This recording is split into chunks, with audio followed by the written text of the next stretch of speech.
जब भी गालिब के दीवान की बात होगी तो बहादुर शाह जफर का जिक्र ज़रूर होगा।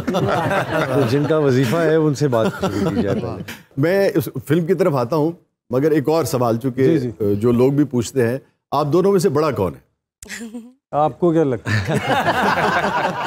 मैं एज में बड़ा हूँ लेकिन शऊर में ये बड़े।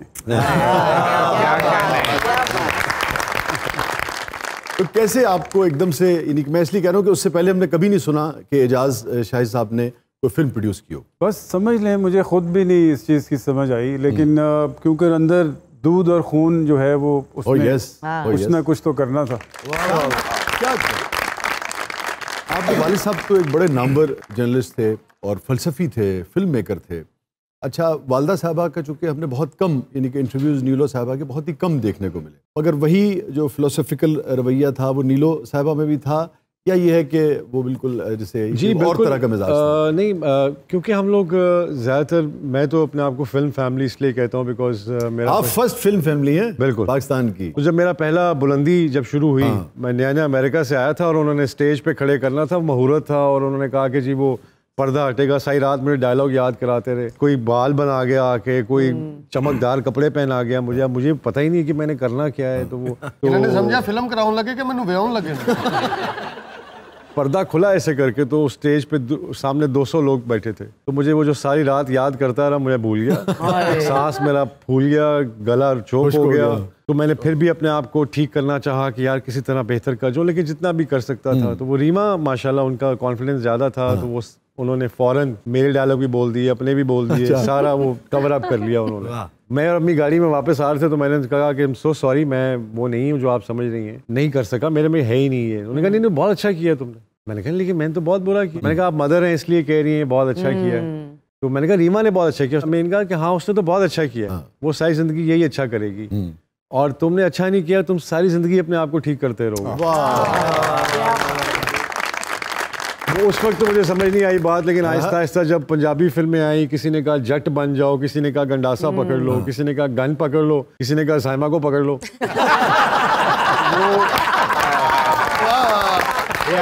वो जिसने कहा वो मैंने वो पकड़ लिया। ये आपकी 5वीं फिल्म है एज ए डायरेक्टर। तो ज़रार का आइडिया आपके जहन में आया या एजाज भाई ने आपसे शेयर किया? देखिए, मुझे लगा कि एजाज भाई ऑब्वियसली इनको मेरी हर बात मैं डिस्कस करता हूँ इनसे, जो बातें डिस्कस करने वाली नहीं भी हैं वो भी कर लें। तो मैंने इनको कहा कि मेरे जहन में एक बड़ा अच्छा आइडिया, बिकॉज मुझे लगा कि हमारा हीरो अवामी तौर पे क्यों नहीं नज़र आता। जैसे MI6 एक ऑर्गेनाइजेशन है, इंस्टीट्यूशन है, एक ब्रांड है, तो क्यों ना हम अपना 007, हमारा अपना एक जॉनरा होना चाहिए इस तरह का। वो जो भी फिल्म बनाता है वो आसान फिल्म बना लेते हैं लोग, आजकल बड़ा आसान है रोम कॉम फलां ये बनाना, लेकिन जब आप इसके कोर में जाते हैं, क्रक्स में जाते हैं, तो मुझे लगा कि ये बहुत एक एक्शन फिल्म बनाना पाकिस्तान में बहुत मुश्किल काम है। फिर मुझे डॉक्टर शाहिद मसूद साहब से मैं काफ़ी डिस्कशन की स्क्रिप्ट के ऊपर, बिकॉज बहुत सी थ्योरीज ऐसी थी जो फ्लोट कर रही थी, इंटरनेशनल जो कंस्पिरेसीज हैं हमारे खिलाफ। जो बाइडन ने अभी बयान दिया कि पाकिस्तानी न्यूक्लियर एसिड्स जो हैं वो सेफ नहीं है, तो ये हमारी फिल्म का टॉपिक था।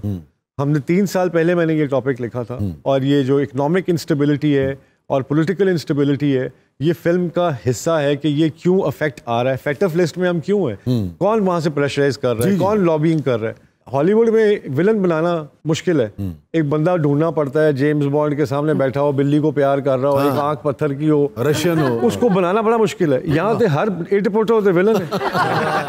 तो मुझे मेरे लिए विलन ढूंढना मुश्किल नहीं था। जब मैंने देखना हीरो दी आंख पत्थर दी हुंदी है उसी पत्थर खाने वाली गल की।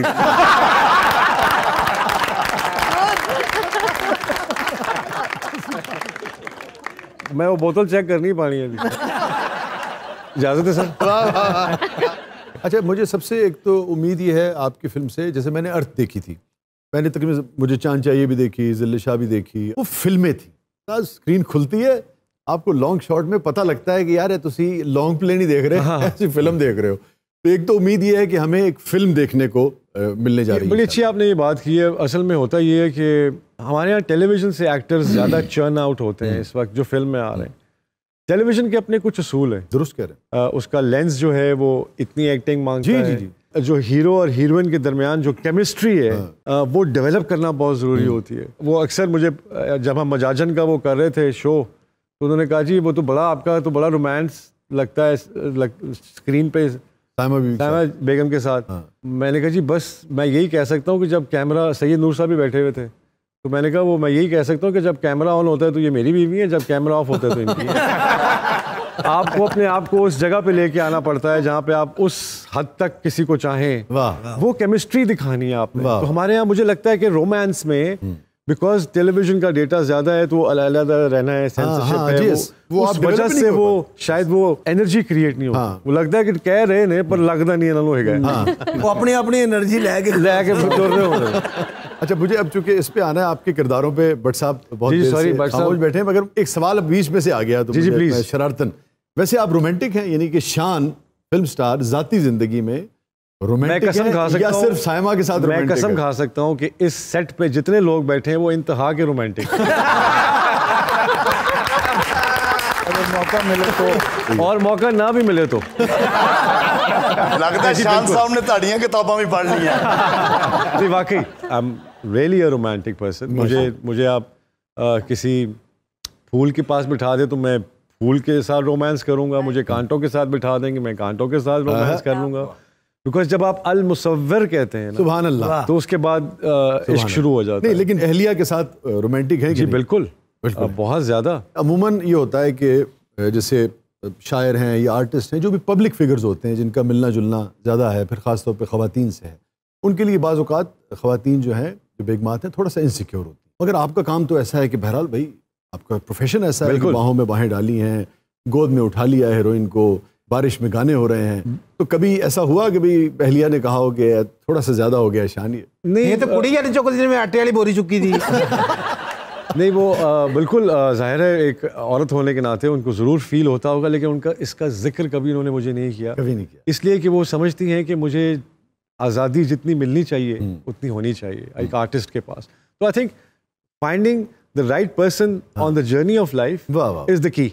अगर आप सही आदमी के साथ या सही औरत के साथ नहीं है और वो आपकी परवाज़ में कोताही लाती है क्या किसी भी तरह, अब आप लिखते हैं तो मैं तो अगर भाभी को पूछूं कि जी ये नज़म किसके लिए कही है इन्होंने, या ये जो जुदाई किस बात की है इनको, तो वो अच्छा तुसी ध्यान पाया 8-10 नज़मां में लभियां ने जड़ी घरों कढ़ाने लिए काफ़ी।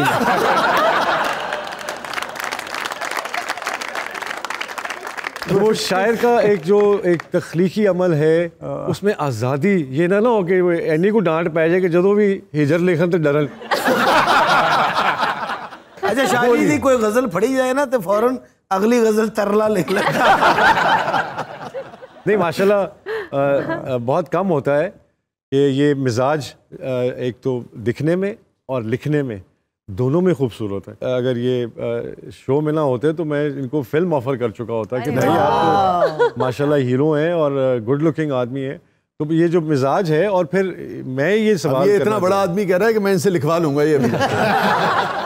नहीं, मैं असल में घर ध्यान डलवा रहा हूँ।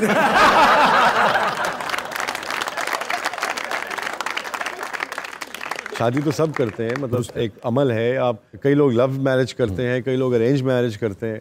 मुझे लगा कि अगर आप सही मायनों में उस वक्त अपनी जहन से उस शख्स को या उस औरत को इस नज़र से देखें कि क्या मैं इसके साथ बूढ़ा हो सकता हूँ, क्या मैं इसके साथ इतना लंबा सफ़र तय कर सकता हूँ, उसके बाद फैसला किया जाए। 2-2.5 साल तो गुजार ही लेते हैं।